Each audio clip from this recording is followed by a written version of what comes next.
Coming up on Jerusalem Dateline, keeping up the pressure, Gaza terrorist surrender, and a major Hezbollah leader eliminated in Beirut. And looking ahead, the challenges and opportunities facing Donald Trump in the Middle East. Plus, CBN President Gordon Robertson interviews Mike Huckabee, nominee for U.S. Ambassador to Israel. And after decades of fighting for survival, what's next for Iran's ethnic minorities? All this and more coming up on this edition of Jerusalem Dateline. Hello and welcome to this edition of Jerusalem Dateline. I'm Chris Mitchell. Israel is winning more victories in its war on Hamas and Hezbollah, and President-elect Donald Trump's choice of Mike Huckabee for U.S. Ambassador to Israel continues to gather praise.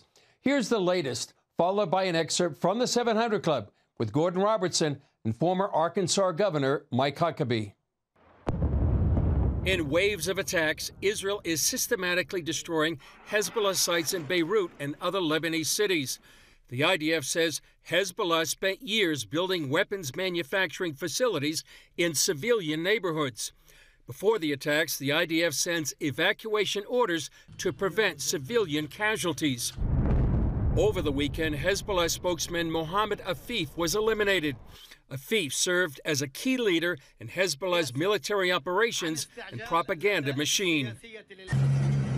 On the ground, IDF soldiers fight on two fronts, throughout southern Lebanon and in the Gaza Strip. In Gaza, more Hamas terrorists have been surrendering, a sign of how much the Iranian-backed terror group is being defeated. As for the war in Lebanon, media reports say there may be a ceasefire, but both the IDF and the terror group Hezbollah seem determined to keep on fighting. If this organization continues to fire, we will continue to fight, to implement plans, to go further, conduct deep strikes, and hit Hezbollah very hard. While the fighting goes on, observers note President Trump's election could have a profound impact on Israel's wars and the entire Middle East. Many consider the first Trump administration the most pro-Israel in American history.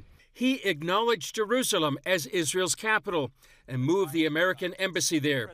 He also agreed Israel should possess the strategic Golan Heights, and his White House pushed for the Abraham Accords, forging alliances between the Jewish state and former Muslim foes.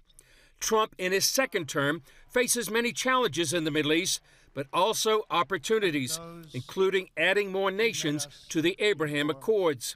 One of the thorniest problems is dealing with Iran, which supports proxy wars against Israel and is threatening to retaliate with more missiles after Israel's attack on October 26. Soon, the Islamic regime may be armed with nuclear-tipped missiles, which it's threatened to use on Israel. They could also target the U.S., which the mullahs label the Great Satan. There's also much talk now of Israel annexing Judea and Samaria and the end of a dream of the Palestinian state.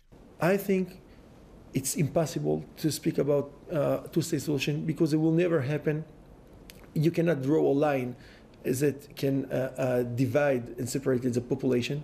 Regardless of President Trump's views on Judea and Samaria, his pick of former Arkansas Governor Mike Huckabee for U.S. Ambassador to Israel is seen as a positive move. Huckabee, who first came to Israel more than 40 years ago, says he's passionate about this calling. He says weighty measures like annexing Judea and Samaria, the so-called West Bank, should be up to Israelis themselves. Huckabee doesn't think a two-state solution is practical, and he believes Judea and Samaria is the promised land of the Jewish people. Well, Governor Mike Huckabee joins us now from Little Rock. And Governor, when I got the news that you were being selected by Trump, there was a shout of joy. What was your reaction to being offered the position as ambassador? Well, Gordon, I was a little shocked. I was not expecting the call. President Trump called me last Tuesday, and frankly, it was not on my dance card that day. So it was quite the surprise, but also an extraordinary honor to be asked to do this. And having been to Israel 100 times plus over the past almost 52 years now, it's just really a an opportunity of a lifetime, and I'm grateful that the president has bestowed this confidence. I hope I get confirmed by the Senate, and with Republicans in charge, maybe that'll happen. But I look forward to going to work for my country, my president, and for the people of America, and to be a able representative to my friends in the Jewish state of Israel. Well, I trust you'll sail through the Senate with flying colors. I can't imagine any serious objection, but you never know what the other side's going to try to do. I know your personal views on Israel. How are you going to balance that? You know, you're representing the people. You're certainly serving at the pleasure of the president. So how are you going to balance? Well, Gordon, as you know, an ambassador doesn't get to go and always formulate his own opinions. You are the emissary of the president. I'm very mindful of the fact that there was only one person elected to lead American policy on November the 5th, and that was Donald J. Trump. So it will be his policy, not mine, that we will implement. But if the past is any sort of prelude to the future, it bodes very well for an excellent relationship with Israel. Look at what Donald Trump got done. The Abraham Accords were historic. He should have been given the Nobel Peace Prize for that. It truly was an incredible breakthrough to bring alliances with Israel and former enemies of Israel. In trade, diplomatic relationships, tourism, everyone benefited. He also put maximum pressure against Iran. That took their money away. That's why there was no October 7th during his administration. But when the Biden administration released the pressure, they had money again. What did they do with it? They funded Hamas, Hezbollah, and the Houthis, and a lot of innocent people, civilians, were murdered and massacred as a result. So if we look back at what Donald Trump did, recognizing the Golan Heights, moving the embassy, opening up whole new relationships in the Middle East, recognizing Jerusalem as the eternal and rightful capital of the Jewish people, you take a look at all those things together, and I have a feeling that there is, in fact I know because I'm hearing from many of my Israeli friends, an extraordinary sense of optimism, hope, and quite frankly, relief that President Trump will be back in office. I assume you're planning to hit the ground running, and I've got to bring up UNRWA. You know, the Biden administration, it just amazed me. In the first week in office, he restored funding for the UN Relief Works Agency. Many of their employees were involved in October 7th. Can we hope that that will finally go away? Will the U.S. move not just to stop our funding, but will it move to eliminate UNRWA from the UN? Gordon, I certainly hope so. I look at the team that the president has put together for foreign policy, Marco Rubio at State, Elise Stefanik as UN ambassador, and what I see are people who recognize that the UN is a hopeless organization. You know, I don't get to make the decision, but if it were up to me, we'd jackhammer the whole thing off, float it into the East River, and invite anyone who would like to have it to come get the thing and take it with them, because it's become a disgrace. And what our policy will be is not my decision to make. I would just tell you that it is an organization that has continually looked the other way at horrific human rights abuses, and then even put some of these bad actor states in charge of human rights. It's absurd, insane, and unfortunately, it's also been very hostile to Israel, which makes no sense whatsoever, since Israel is the only true democracy in all of the Middle East and the most free, liberated nation there is. So there ought to be an appreciation for what the people of Israel have done for their citizens, and even for those who don't like them. But I'm not sure we'll ever see that at the UN. Well, what are we going to see on the ground? Former Ambassador David Friedman, who has strongly endorsed you as ambassador, has put out a book, One Jewish State, calling for the West Bank, Judea, Samaria, to be now included in Israel's territory and essentially establish Jewish sovereignty, Israeli sovereignty over the entire territory. Is that even possible? I interviewed him and I said, you've thrown a bomb into American foreign policy. Is that a dream to hope for? Well, David Friedman is a very close friend, and he's been so supportive since this announcement. I think he could have gone back had he wanted to. So I feel blessed to be able to follow someone of his stature and expertise. I do agree. His book is, frankly, a real blueprint.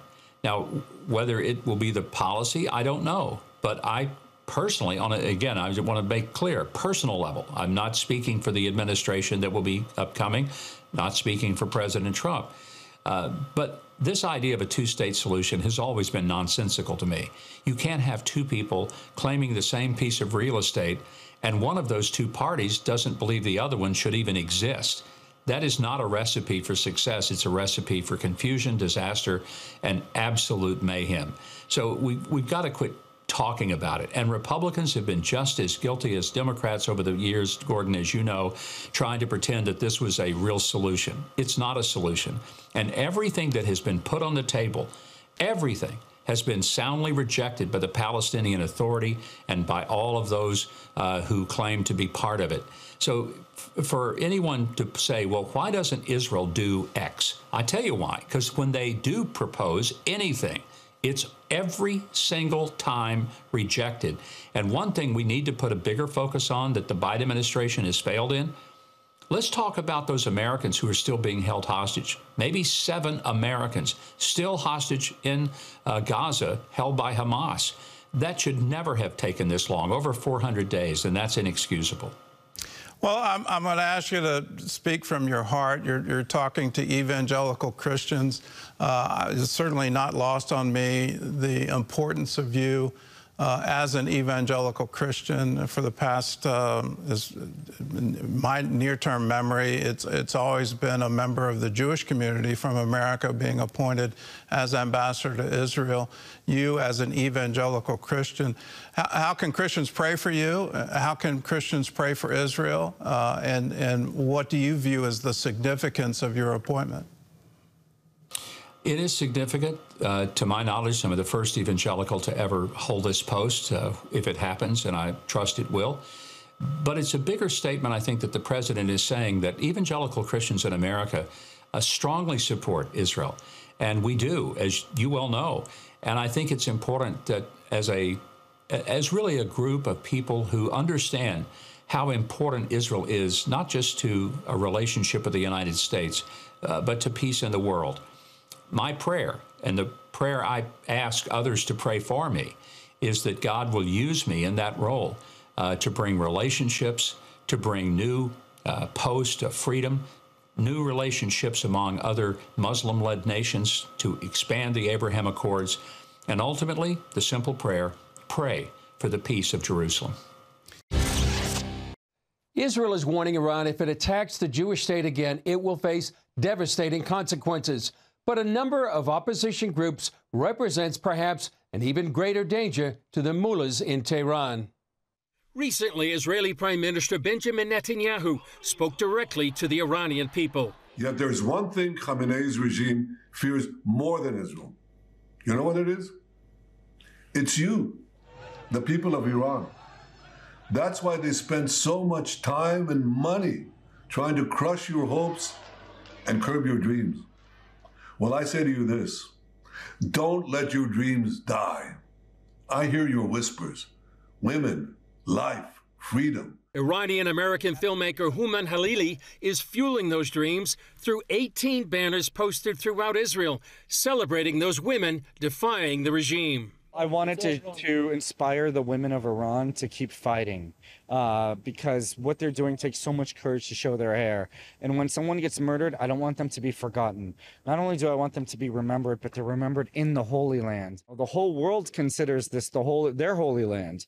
So I don't want their courage to be lost, and I don't want their sacrifice to be in vain. One school of thought is that the Islamic regime could potentially collapse without a war. One believer is Yigal Karmon, founder of the Middle East Media Research Institute, or MEMRI. For more than 25 years, Karmon, a former IDF intelligence officer, has helped bridge the language gap between East and West by translating multiple languages in the region through MEMRI. This is the big thing, that no one wants war. No American president, Trump, will not want war. No one, we don't want anybody. Can it be done without a war? The answer is absolutely yes. Karman explains part of that is due to Iran's multi-ethnic population. Iran, let me explain, is made up of 50% almost Parsis. Some of them are opponents of the regime, many, and some are the regime guide, the Ayatollah's guide, the Islamist Shiites. The other 50% are ethnic minorities which are repressed for many years by the Islamic regime. And they struggle for their freedom, for rights, for autonomy, for confederation. Some want even independence. Despite that quest for freedom, Karman sees the West doing little to help them. They are being killed for years, and guess what? The West doesn't help them. Iran has proxies. All the terrorist organizations are their proxies. The West is not helping freedom fighters, true freedom fighters, Baluchis, Ahwazis, Kurds, and Azeris. And there are more, but smaller. These four groups, ethnic groups, seek their freedom, fight for it. Karman stays in regular contact with many of these leaders. We are even publishing, giving them a platform, publishing their material. Lately, we published an article by the Dr. Arif al-Ka'bi, who is the leader of the Ahwazis in south of Iran, all the region of the oil. Dr. Arif al-Ka'bi wrote an article, I Have a Dream. I have a dream, and he explained what is the dream. It's a beautiful article, a dream of peace and understanding and of freedom. Freedom of the control of the crazy Ayatollahs. That's the only name for them. Another leads the Balochis ethnic group. We give him a platform about the plight of the Baluchis that are repressed by the Iranian regime to the ground and killed. And there are the Kurds, and there are the Azeris. We are in touch with all of them. We give them platform, but it's not about a platform for presenting their positions, their dreams, their hopes. It is about help with money and weapons. It is not the war of America. It is their war for autonomy, confederation, independence. That's why Karman believes the West should get more involved. They need to be helped. This will remove the Ayatollah's regime like that, if the West helped them. Any help ending the Iranian regime would transform the Middle East. And that's a dream Netanyahu wants the Iranian people to believe. The regime wants to destroy your future as they seek to destroy our state. Well, we won't let that happen. I have no doubt that one day in a free Iran, Israelis and Iranians will build together a future of prosperity and peace. That is the future Israel deserves. That is the future Iran deserves. Together, let us turn this beautiful dream into a reality. Author and journalist Joel Rosenberg has spent decades living and working in Israel, which gives him a unique perspective on Israeli politics and events. Here's an excerpt from a recent conversation he had with Billy Hollowell on CBN's Faithwire about prophecy, the war, and the Palestinians in Gaza. Take a look. We're definitely in a birth pang, right? Jesus speaks in Matthew 24 that there's going to be contractions and releases, moments of wars and rumors of wars and kingdom against kingdom, nation against nation, as well as earthquakes and famines and other disasters. Those are contractions. And just like when your wife gets close to delivering the one you want, right? The person that you've been waiting for, you want that person to arrive. As you get closer, the contractions are longer and more painful, and the release moments are shorter, right? And you're catching your breath, and then you're going right back into the next contraction. Israelis on October 6th of 2023, we were living in a release, right? This was the safest, most prosperous, peaceful, secure time Israelis had in the entire history of Israel, modern Israel, right? You'd have to go back to the days of Solomon and David when the kingdom was peaceful and secure. But Israelis had just made 4 Arab-Israeli peace treaties and normalization treaties with President Trump, the Abraham Accords, right? We were just about to finalize another deal, the biggest peace and normalization deal in Israeli history, and that would be with the Saudi government. So we were feeling relaxed. Our borders were calm.